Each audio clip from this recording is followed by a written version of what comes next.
At 81, Mr. Dung sat by the window of his quiet home, watching the rain slide gently off the leaves of the guava tree.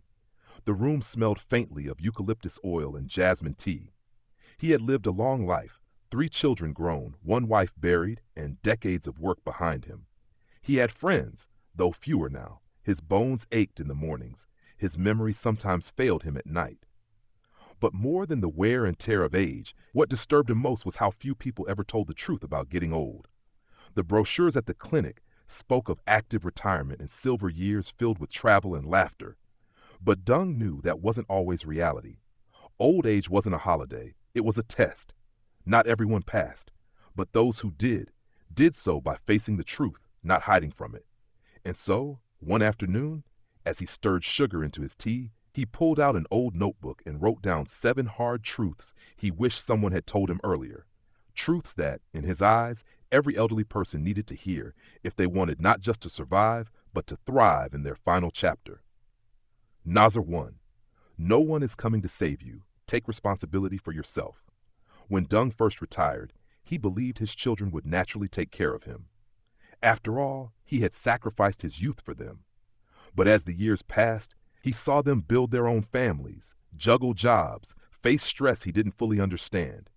At first, he felt abandoned, but then he realized it wasn't their job to rescue him from old age. It was his job to face it with strength.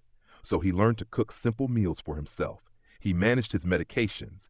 He learned how to use his phone to book appointments and video call the grandkids. He found pride in taking control. Being old didn't mean being helpless. Your value doesn't come from being needed. You matter just because you're alive. For decades, Dung's identity came from being useful. A father, a provider, a husband, a problem solver. When people stopped asking for his help, he felt invisible. It took him years to understand that his worth wasn't tied to how many people relied on him. He mattered even when he sat quietly alone, even when no one called. He started doing things just for himself, learning how to sketch, going to the park to listen to birds. His presence was enough. He didn't need to prove it. 3.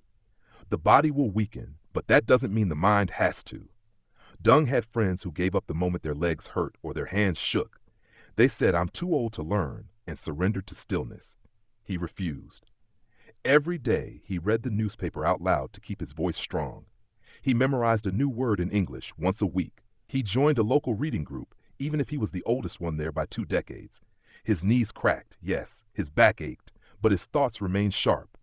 Age took the body. It didn't have to take the mind. 4. Stop chasing fairness. Life owes you nothing. Old age didn't come with guarantees. Dung had friends who were kind, generous, selfless, and still died too soon. Others, selfish and cruel, seemed to live forever. For a long time, he was angry at the unfairness of it all. But the day he let go of expecting life to be fair was the day he found peace. Gratitude is better than justice, he whispered once as he watched the sunset alone, and more reliable. 5. Most people don't mean to forget you. They're just busy surviving. Sometimes the phone didn't ring for days. Sometimes no one visited. In his younger years, Dung might have called it neglect. Now he called it life. He stopped waiting for invitations. Instead, he extended them.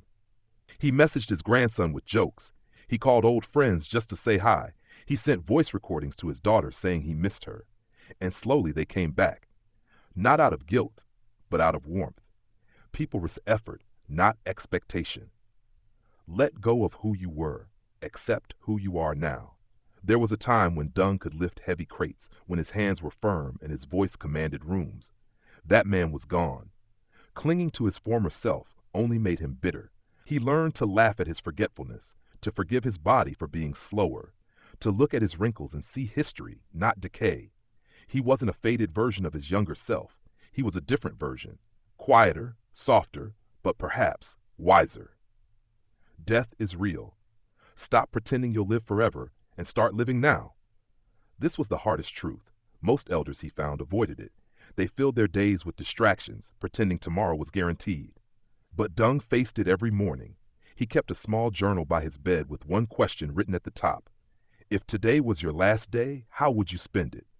He didn't do anything dramatic, no skydiving or world tours. But he made sure to smile at the neighbors, to eat his favorite foods, to tell his children he loved them, to write, to read, to sit in the sun. In facing death, he found life, full, quiet, and meaningful. That evening, as the rain cleared and the sun lit the tops of the banana trees, Dung closed his notebook. He didn't write the list for anyone, really. But if someone found it one day, maybe a grandchild or a stranger, he hoped it would help. He poured himself another cup of tea, humming a soft tune from his youth.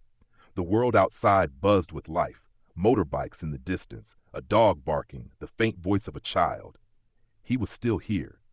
And while he couldn't run as fast, or see as clearly, or hear as sharply, he had never felt more alive.